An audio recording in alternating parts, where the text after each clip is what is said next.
L'artista Francesc Fayol va presentar l'exposició de pintura Marines a la sala d'exposicions del Centre de Visitants de l'Hospital del Coll de Balaguer de l'Hospitalet de l'Infant. Aquesta mostra es va inaugurar el passat dissabte 24 de setembre a les 8 del vespre.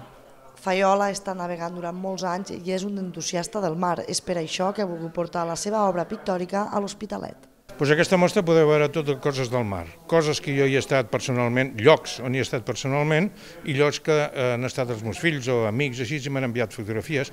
Algunes he vist algunes postals que també ho he fet de postals.